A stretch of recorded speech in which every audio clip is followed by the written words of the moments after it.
Nasıl işler? Bu böyle kısmet nasıl? Bak. Millet nohuttan fasulyeden bıktı arada. Aynen. Allah kolaylık versin. Sağ olasın. Allah razı olsun. Çıkıyor mu ekmeği? Şükür. Allah bereket Ya versin. çıkmasa da işte şükür. Kolay gelsin. Hoş geldiniz. Hayırlı işleriniz olsun. Teşekkür ederim. Sağ olun. Hoş geldiniz. Hepiniz hoş gelmişsiniz. Ne satıyorsunuz? Daha çok. Buyurun içeri buyurun. Diyorum öyle. Bir konuya. Allah bereket versin. Ondan sonra markette olmayanlar bizde vardır. Evet. Market teşekkür ederim. Allah kolaylık Keşke versin. oruç olmasaydı bir çay may bir şey ikram Teşekkür etseydim. ederim. Allah razı olsun. Hayırlı işler. Bu da tekerlekli montaj. Hoş geldin. Bizimki sergili. Tekerleğe geçireceğim.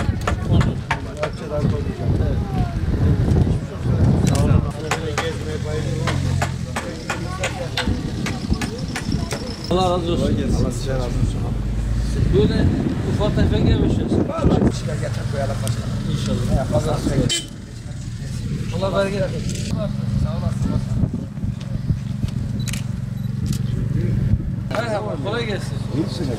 Şükür ederim. Elhamdülillah. Çadır altında toplanalım ya. Allah bir de böyle acılar yaşa. Amin ya. Allah bereket versin. Hayırlı işler. Kolay gelsin. Merhaba. Merhaba. Ne satıyorsun? Yağarsa şey yakacak Allah. Yağış gelse Yok yağış gelir. Yağış gelir inşallah. her şeyin ayrısı. Kendimizle kalkmaya çalışıyoruz. Bizim Malatya'yı da Doğan. Hayırlı işler. Başkan nasıl iyisiniz? İyi de şükürler olsun. Sen nasılsın? Sen adın ne? İftara başkanını da bekleyelim. Allah razı olsun. Bir defa olmamız lazım. Neydi abi? Abla afiyet olsun abla. Birazdan bir düşünün şöyle. Şekli oraya yapacağım. Allah razı olsun. Hayırlı işler. Allah bereket versin.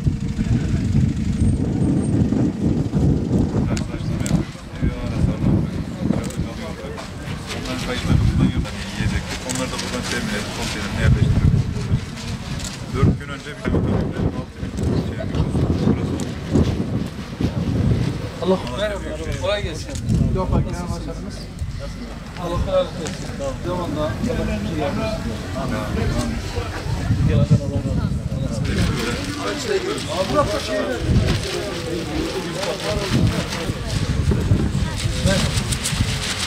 merhaba. Şey tarafı, rahmet tarafı, hayır tarafı. Alkeş fazlası olacak kadar yardım edelim. İnşallah bu dar zamanlarda bu birliğimiz Allah izin versin.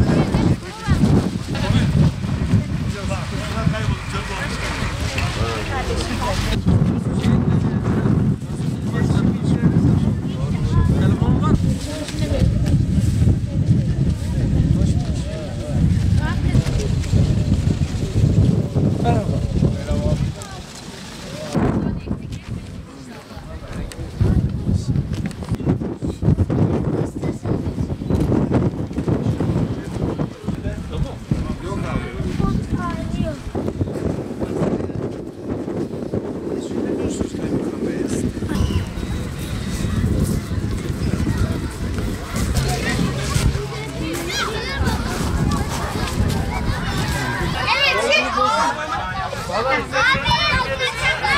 Başlıyor alkışlasın bir kere.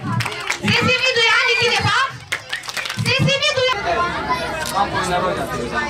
Merhaba. Yerim boş.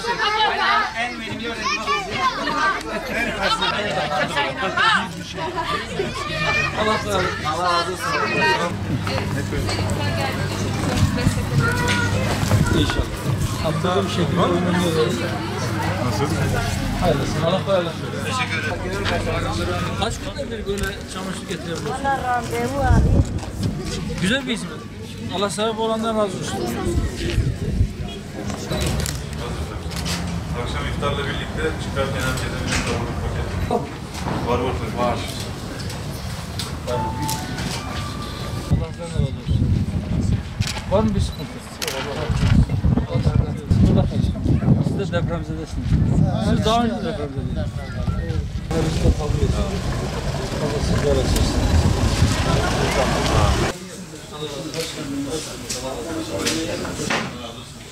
Ne yap? Allah hayırlı olsun.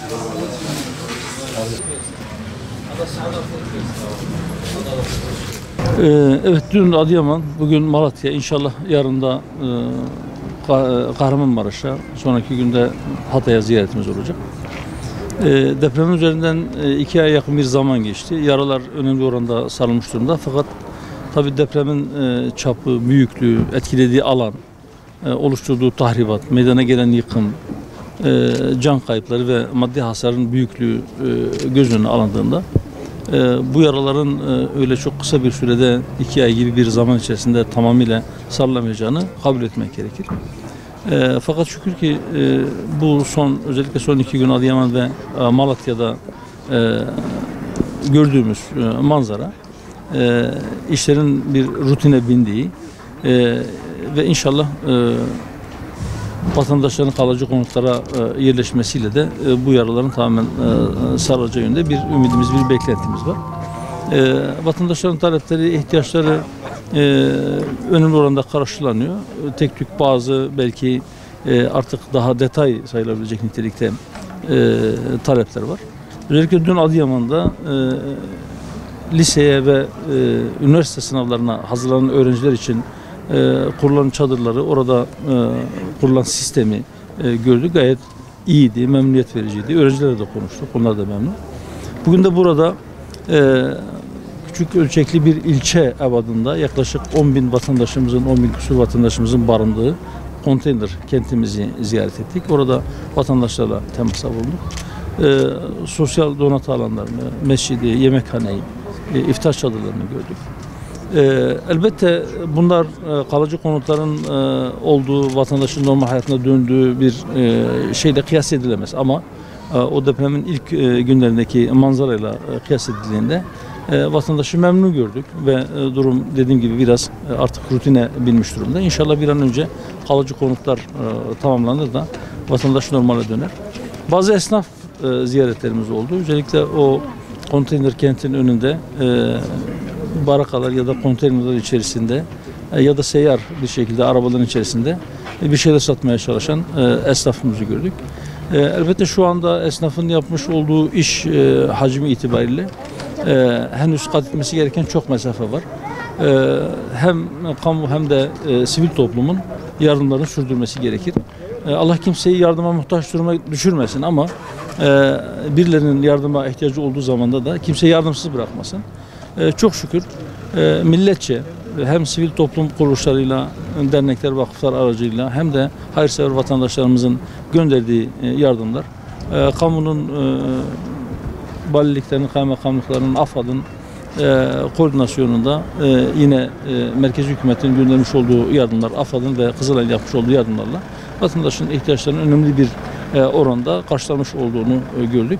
İnşallah artık o detay olarak görülen ihtiyaçlar da her gün daha iyi bir noktaya geliriz. Biz de geziyoruz. Hem vatandaşa belki sıcak bir dokunuş, onların unutulmadığını onları hissettirmek, belki onlarla bir sofraya oturup halleşmek ya da inşallah iftar sonrası belki onlarla bir çay içmek. Bizim şu anda yapabileceğimiz bu. Ve bir yerlerde eksik görürsek inşallah onu da ilgili yerlere iletmek suretiyle o eksikliklerin bir an önce giderilmesi için bir katkımız olursa o da inşallah bize mutluluk verecektir. Evet arkadaşlarım, milletler, ben çok detaylara vakıf değilim ama yani sadece ufak çaplı maddi bir hasarla atlatılmış olması işin sevindirici tarafı. Kınıyorum. Hiçbir siyasi partiye siyasi düşüncelerinden ya da takip ettiği siyasi çizgiden dolayı böyle bir şiddet eylemi gerçekleşmez. Bunu mazur gösterecek, bunu haklı gösterecek hiçbir gerekçe olamaz. Evet, çok farklı siyasi partiler vardır. Her siyasi partinin kendine göre bir duruşu, bir fikri, bir siyaseti vardır ama siyasetçiler olarak şunu da unutmamamız lazım. Dilimizi mutlaka yumuşatmamız lazım. Dilin çok sertleşmesi, sanki seçime değil de savaşa gidiyormuşuz gibi bir dilin kullanılması maalesef bu tip olaylara davetiye çıkarıyor. Öyleyse biz siyaset erbabı söyleyeceğimiz sözlerin nereye varabileceğini kestirebilmemiz gerekir. Ona göre bir dil kurmamız gerekir. Kabul edilemez bir olaydır. Şiddetle kınıyorum. Hiç kimseye, hiçbir partiye, hiçbir şahsa veya hiçbir kuruma ifade ettiklerinden dolayı ya da siyasi çizgilerinden dolayı şiddet kullanılamaz, böyle bir olaya tevessül edilemez. İnşallah bir daha yaşanmaz. Evet, yani birileri vatandaşı provoke etmek için yoğun bir çaba içerisinde. Önceki gün Batman'da yapıldığı söylenen bir sokak röportajı üzerinden biz de linç kampanyasına maruz kaldık. Sonradan onun bir kurgu olduğu açığa çıktı. Bu tip provokatif haberler yayanlar ya da insanları birilerine, bir yerlere, bir gruba karşı kışkırtmaya çalışanlarla da mutlaka mücadele edilmeli. Provokatörlere fırsat verilmemeli. Meydan onlara bırakılmamalıdır.